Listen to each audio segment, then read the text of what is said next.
रसिकत है, नमस्ते। नमस्ते। बैठिए ना।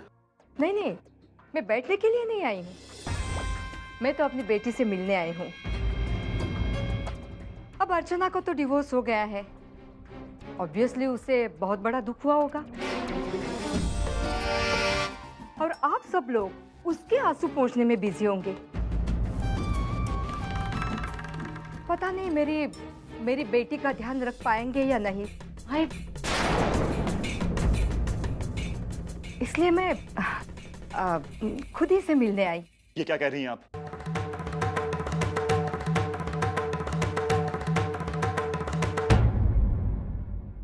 ये अर्चना मेरी बहन, ये वो लड़की है जिसने एक श्रावणी जैसी गैर लड़की के लिए, उसके होने वाले बच्चे के लिए अपनी गृहस्थी को दांव पर लगा दिया। और आपको क्या लगता है कि ये अपनी ही बहनी के बच्चे पर अन्याय होने देगी? जिस दिन से ये इस घर में आई है, तब से इस घर की पूरी जिम्मेदारी उठा ली है इसने अपने सर पर। अपने दुख को भुलाकर ये दिन रात मंजू और उसके बच्चे की सेवा करने पर लगी हुई है, और आप हैं कि यहाँ आकर कुछ भी बोले जा रही हैं। विनोद, ये तो कमाल है। अरे वो मानो की आई यहाँ पर आकर अर्चू को पता नहीं क्या कुछ बोलकर चली गई। तब तो सबके सब लोग खड़े होकर तमाशा देख रहे थे, किसी ने उन्हें कुछ नहीं कहा। और मेरी आई ने जरा सा कुछ बोल दिया, वो भी उससे सिर्फ मेरी परवाह है इस वजह से, तो पूरा का पूरा खानदान उनके खिलाफ जाकर खड़ा हो गया। कमाल का न्याय है ये। मंजू तुम नहीं बोल तो। मंजू, तुम्हारी आई और मानव की आई में कोई कंपैरिजन हो ही नहीं सकता। मानव की आई हर मायने में तुम्हारी आई से ज्यादा अच्छी हैं।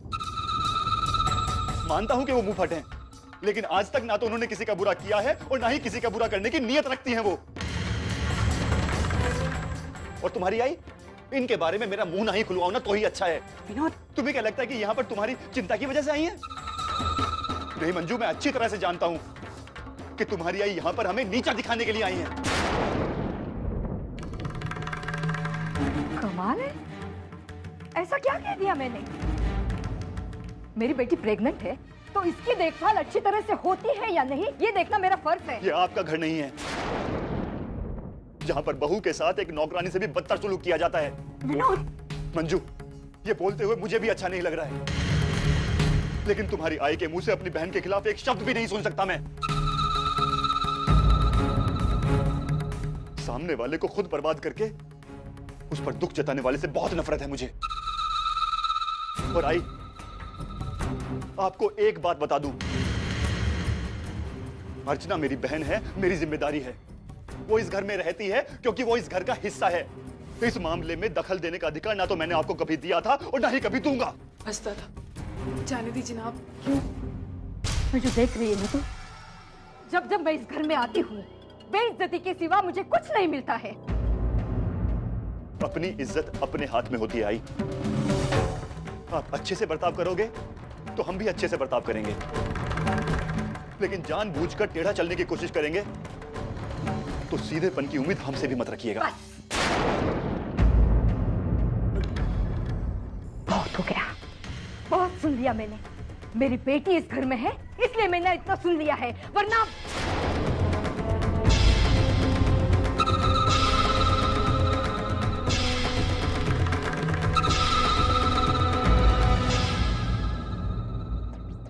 मंजू, चलती हूँ, अपना ख्याल रखना।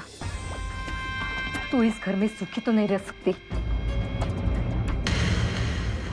लेकिन संभल के रहना। जो घर बहू से ज्यादा बेटी को अहमियत देता है, उस घर की बहू की जिंदगी नरक बनने में देर नहीं लगती।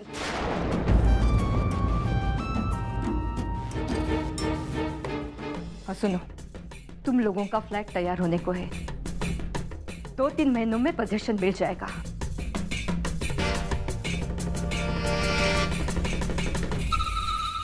भाई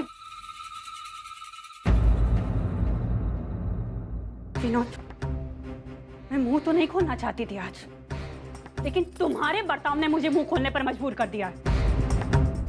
जब तक ये अर्चू उस मानव के घर में थी, इस घर की शांति बनी हुई थी, लेकिन अर्चू तुम इस घर में लौट कर आ गई हो ना, तो अशांति भी इस घर में लौट कर आ गई है।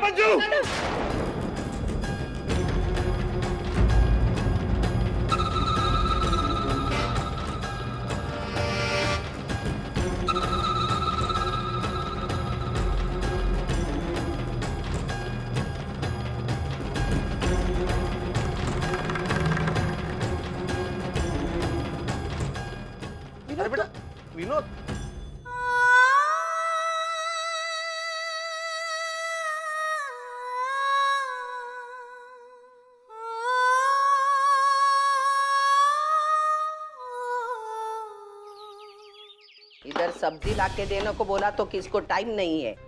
सिर्फ हुक्म छोड़ने के लिए इधर बैठे हैं। काम वाली है ना घर में, हैं?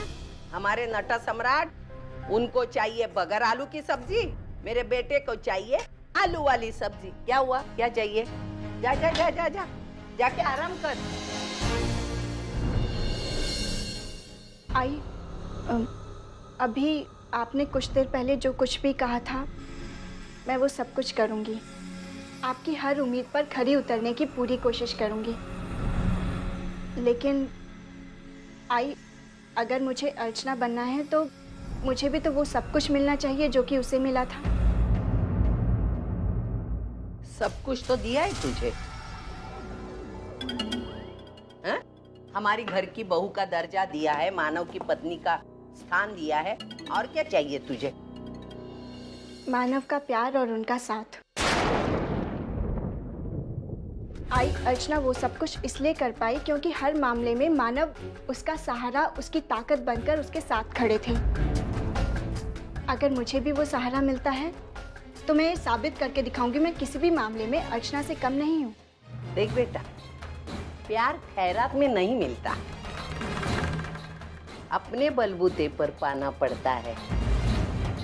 अपने अच्छाई से, अपने अच्छे बर्ताव से साबित करना पड़ता है हर कदम पर। सोने की तरह जलना पड़ता है आग में, तभी निखर आता है।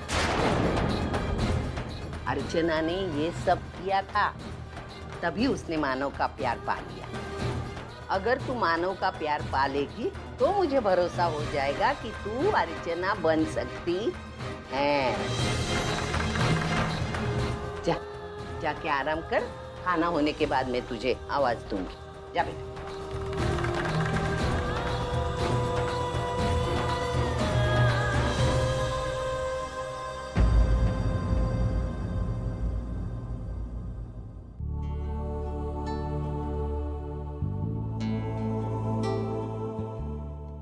अच्छा बेटे, नाश्ता यहाँ ले आई तुम? हाँ बाबा, जल्दी से कर लीजिए। एक मिनट, मेरे पास बैठो। क्या हुआ बाबा? मैंने भावना से बात की थी अश्विन वाले मामले को लेकर, लेकिन वो कोई भी बात सुनने को तैयार नहीं है। यहां तक कि वो मुझ पे भी बरस पड़ी, क्योंकि मैं तुम्हारा साथ दे रहा हूं ना। मेरे इस घर में आने से पहले यहाँ पर सब कुछ ठीक था, कोई प्रॉब्लम नहीं थी, और मेरे आने के बाद 1 महीने भर में ही सब कुछ। बाबा, मैं बहुत गिल्टी फील करती हूँ। अरे पगली, तेरी कोई गलती नहीं है, तू अपने आप को क्यों कोस रही है? एक बात पूछूं? बाबा, आप अश्विन को इतने सालों से जानते हैं, और मुझे जाने हुए 4-6 महीने ही हुए होंगे, तो फिर आप अश्विन की बातों पर भरोसा ना करके मुझ पर विश्वास कैसे? बेटा, पति पत्नी के बीच में कोई भी मामला हो, विश्वास उन दोनों में सबसे ज्यादा मायने रखता है। और सतीश तुम पे बहुत विश्वास करता है। आज तक मेरा तजुर्बा ये कहता है कि मेरा बेटा कभी गलत नहीं होता, और मुझे पूरा विश्वास है कि इस बार भी वो गलत नहीं होगा। और जहां तक अश्विन को पहचानने की बात है, हमारी जिंदगी में कई लोग ऐसे होते हैं कि जिनका असली चेहरा कभी सामने नहीं आ पाता। मुझे लगता है कि अश्विन भी एक ऐसे इंसान है जो मेरी जिंदगी में हो। वर्षा बेटे, तुम दिल की बिल्कुल साफ हो, इसीलिए तो मेरा बेटा तुमसे बहुत प्यार करता है। बेटा, जिस दिन सच्चाई सबके सामने आ जाएगी ना, तो भावना इस बात को समझ जाएगी।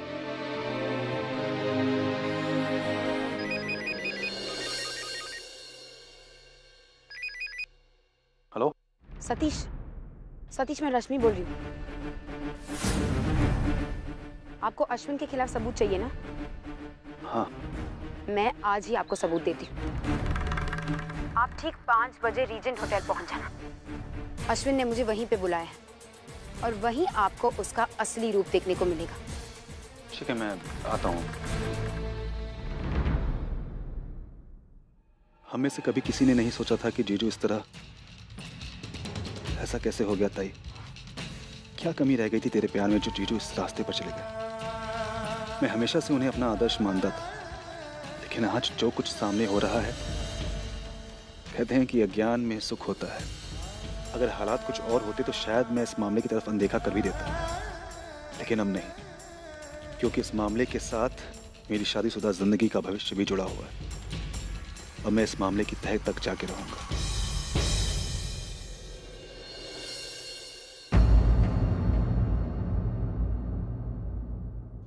दादा, अब आपकी आंख में आंसू? दादा, बहन ने फिर कुछ कहा क्या? अर्जु, तुझे मंजू की बात का बहुत बुरा लगा है ना? नहीं दादा, मैं जानता था, मैं जानता था कि तू ना ही बोलेगी। मेरे समझ में नहीं आ रहा है अर्जु कि मैं क्या करूं। मंजू को समझा समझा कर मैं थक गया हूं, लेकिन वो है कि समझने का नाम ही नहीं लेती।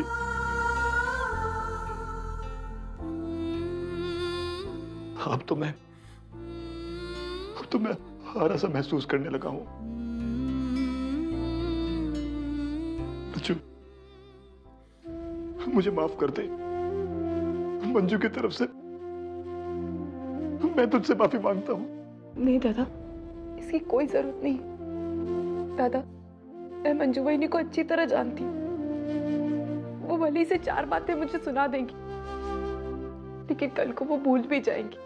लेकिन वो 4 बातें सुनने वाला नहीं भुला पाता ना।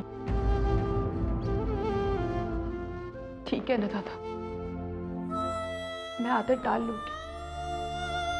और वैसे भी दादा, हम सब में कोई ना कोई बुराई होती है, तो फिर हम क्यों किसी और की बुराई के बारे में सोचें? दादा, जब हम किसी को अपना जीवन साथी बनाते हैं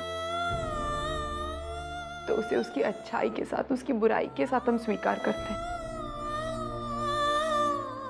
और एक की बुराइयां झांककर अच्छाई के साथ जिंदगी जीना, इसी को तो गृहस्थी कहते हैं। और जो मैं जानता हूं, लेकिन दादा, आज कुछ मांगू आपसे? बोल बेटा। दादा, आप फिर कभी भी किसी भी बात पर मंजू बहनी पर हाथ नहीं उठाएंगे? दादा, ऐसी हालत में उनके साथ इस तरह का बर्ताव करना बिल्कुल सही नहीं है। ना उनके लिए सही है और ना बच्चे के लिए। मैं जानता हूं अर्जु, मैं भी मंजू से बहुत प्यार करता हूं, लेकिन उसकी वो बातें, वो हरकतें, खास करके जब वो तुझे कुछ उल्टा सीधा बोलती है ना, तो मैं अपने आप पर काबू नहीं रख पाता। शांत हो जाए दादा। मेरी किस्मत ही अजीब है। मैं अपनी किस्मत को लेकर बहुत बदनसीब हूं,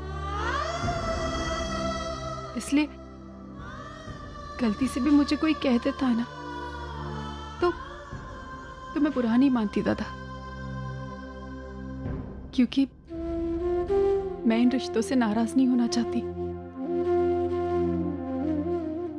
मैं नहीं चाहती कि मंजू वहीनी मेरे बारे में क्या सोचती है, लेकिन मैं इतना जरूर जानती हूँ कि मैं उनसे बहुत प्यार करती हूँ और मैं उन्हें वो सारी खुशियां देना चाहती हूँ जिनकी वो हकदार है।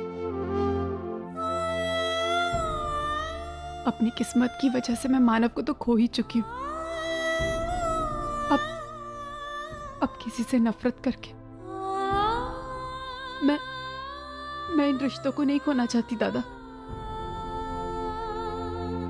अर्जु, तू खुद अच्छी है ना, इसीलिए तुझे सब अच्छे लगते हैं। एक किस्मत वाला तो मैं हूं कि मुझे तुझ जैसी बहन मिली।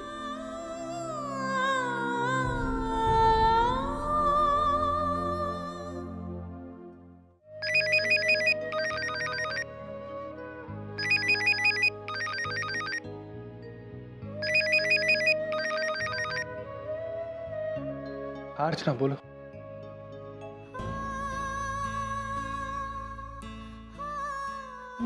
मानव, बाबा की तबीयत कैसी है? वो भी ठीक है। मैं उनके लिए दवाई लेके आया हूँ, लेकिन डॉक्टर कह रहा था कि दवाई से ज्यादा कुछ नहीं होगा, को खुद से ही कंट्रोल करना पड़ेगा। और अगर ऐसी शराब पीते रहे तो। नहीं मानव, ऐसे मत कहिए। मानव, किसी भी तरह बाबा की शराब छुड़ानी होगी। मैं वहां नहीं हूं तो क्या हुआ, आप तो है ना वहां। लेकिन क्या करे अर्चना? वो तो मैं भी नहीं जानती मानव, लेकिन हर वो बात जो बाबा को शराब पीने के लिए मजबूर करे वो टालनी होगी। हमारे तलाक लेने की बात कैसे टालूंगा मैं? अर्चना, मैंने पहले भी बाबा को बोला, लेकिन वो मेरी बात ही नहीं समझ।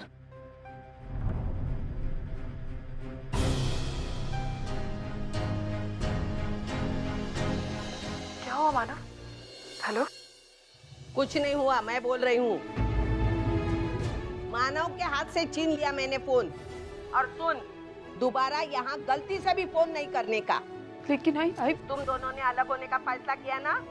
हमने तो नहीं कहा था ना तुम दोनों को अलग होने के लिए।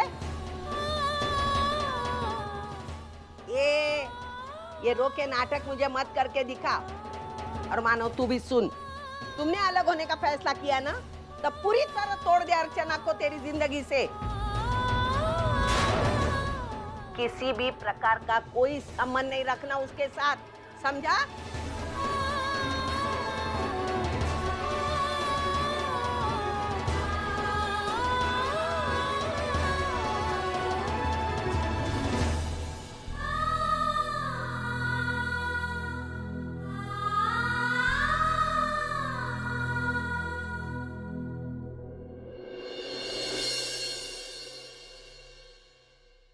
ताई, जीजू को फोन किया था तूने? अब कैसे हैं उनके बाबा?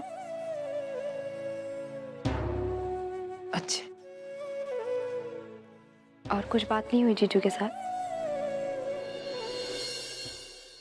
वैशु, मानव अब तेरे जीजू नहीं रहे। क्या करूं ताई, आदत हो गई। लाख कोशिश करने के बावजूद भी उनका नाम जुबान पर से जाता ही नहीं। ठीक उसी तरह जिस तरह तेरे दिल से उनकी याद नहीं जाती।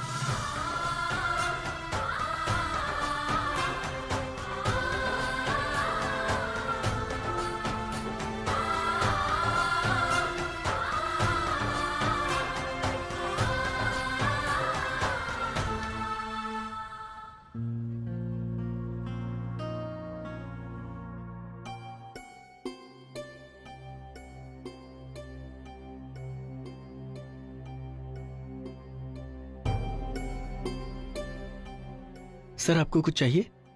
No thanks. Okay sir.